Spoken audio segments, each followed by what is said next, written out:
Hello, I'm Brendon Ogmundson, Chief Economist for the BC Real Estate Association.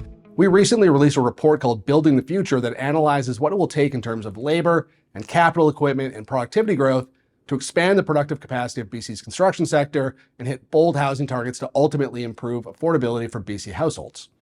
It's really good, and I hope you'll check out the full report, but I'm going to try and summarize all of that research into about the next 2 minutes. Here we go.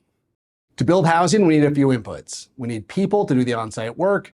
We need equipment like cranes, and we need gains in efficiency from technology and better processes, something economists call multi-factor productivity. That will allow us to build more units faster and at a lower cost. Right now, we estimate that long-run capacity for housing starts is somewhere around 45,000 starts per year. That's high by historical standards, but probably still too low to make a difference to affordability over the long term. In fact, if we don't expand new supply, it's really hard to see affordability improving. Even if we have a decade of markets in balance, with no accelerations in price, just slow and steady growth, affordability will stay at current levels or even deteriorate further, which means finding adequate housing will be very difficult, especially for young people in BC. So what can be done, and can it work?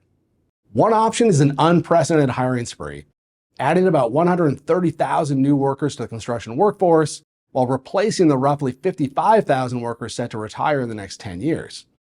Doing so would be a huge benefit, pushing productive capacity from about 45,000 units per year to 60,000 units per year.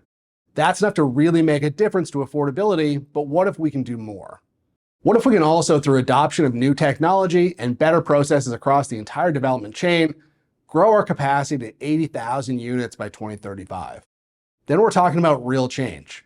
Prices after adjusting for inflation would flatten out, allowing incomes to catch up, and finally dramatically reversing the deterioration of affordability we've seen since 2020.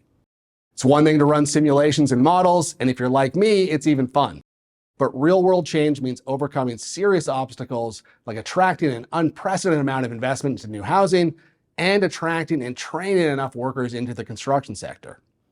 What this report hopefully shows is that while ambitious, achieving bold housing supply targets is possible and indeed crucial to meaningfully improving housing affordability for British Columbians.